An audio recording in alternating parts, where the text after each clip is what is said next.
Bonjour à tous, bienvenue dans cette nouvelle vidéo consacrée au manga.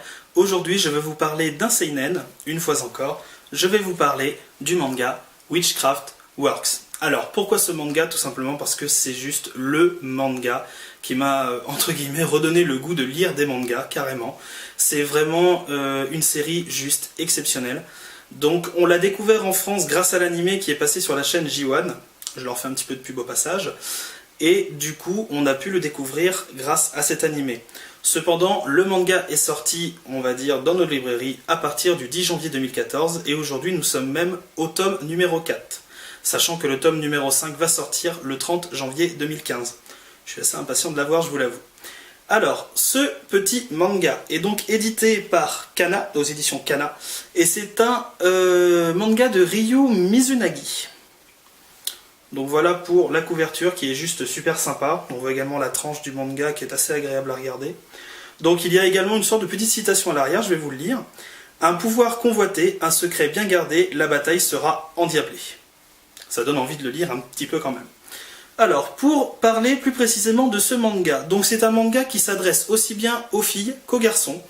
Donc c'est un mélange, on va dire, de bataille fantastique avec des sorcières, et on a également en parallèle une sorte d'histoire d'amour qui va naître entre les deux protagonistes de l'histoire. Donc qui sont ces personnages? Facile à deviner, ils sont bien évidemment sur la couverture de chacun des tomes. Juste après, je vais vous montrer les autres tomes que j'ai juste à côté de moi. Donc on y voit sur cette première illustration donc Kagari ici même, donc Ayaka Kagari, et on voit également Onoka Takamiya. Alors, évidemment, la sorcière c'est la fille, et le gentil petit monsieur, eh ben ça va devenir un sorcier, je vous explique. Donc en fait l'histoire commence avec un jeune homme totalement banal, qui n'a strictement rien d'exceptionnel, c'est vraiment le monsieur tout le monde dans un lycée japonais. Et en fait ce monsieur va se retrouver malgré lui au milieu d'une guerre entre sorcières. Donc parmi ces sorcières il y a deux clans de sorcières, vous avez donc entre guillemets les gentilles qui sont les sorcières des ateliers, et les méchantes, les sorcières des tours. Donc forcément l'héroïne est une sorcière des ateliers, et elle va avoir un contrat avec ce jeune homme, et elle va devoir le protéger à tout prix. Donc on va se retrouver avec un monsieur qui va se faire attaquer en plein milieu de son lycée au début de l'aventure, et il va être sauvé par cette mystérieuse sorcière qui n'est autre que donc Kagari. Cependant, à l'intérieur de ce lycée japonais, Kagari est une véritable vedette. C'est la princesse, on va dire, de l'établissement. Autrement dit, c'est l'icône absolue de l'établissement. Et en fait, cette fille qui est totalement inaccessible va devenir hyper amie avec un garçon totalement banal. Et du coup, il va y avoir énormément de jalousie envers Onoka. Tellement de jalousie même que beaucoup de monde va carrément lui envoyer des messages de mort, et tout le monde va souhaiter qu'il meure à chaque fois qu'il passe. C'est un côté assez rigolo de ce manga. Donc je ne vais pas vous décrire absolument toute l'histoire.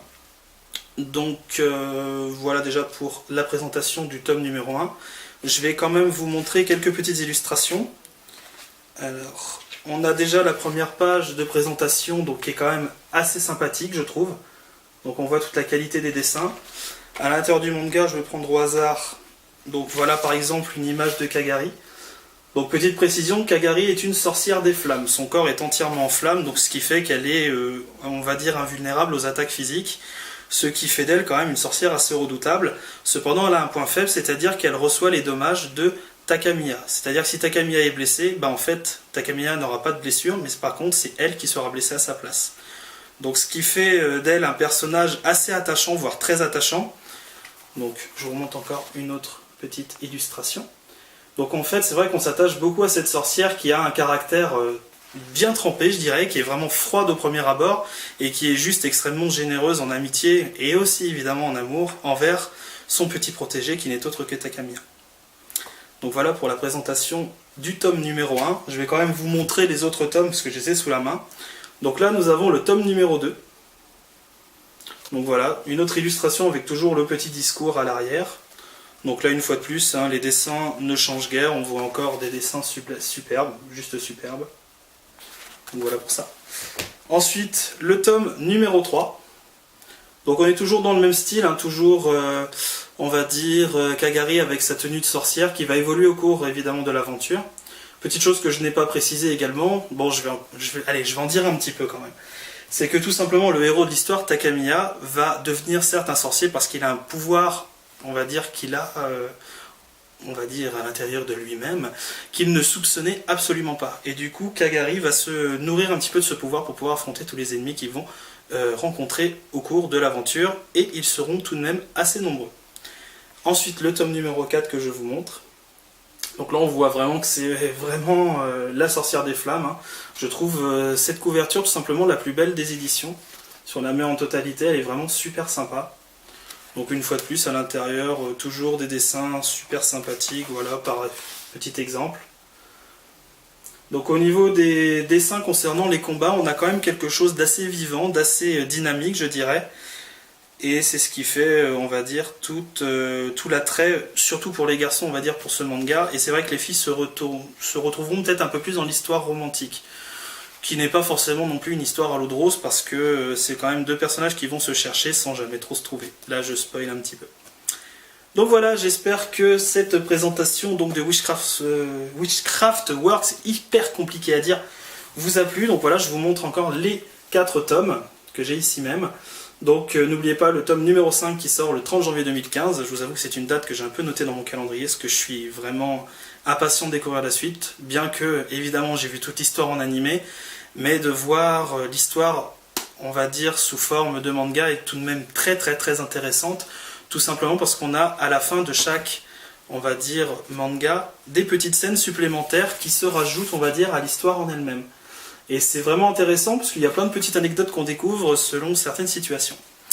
Voilà, donc je vais arrêter de vous spoiler parce que j'en ai déjà dit beaucoup trop sur cette série. Je vous invite vraiment à la découvrir, n'hésitez pas. Voilà pour cette vidéo qui va se conclure ainsi. N'oubliez pas de déposer des commentaires si vous le souhaitez, de liker la vidéo, de vous abonner à la chaîne parce que ça fait juste super plaisir. Donc je vous dis à bientôt pour une prochaine vidéo sur ma chaîne consacrée au manga. Salut!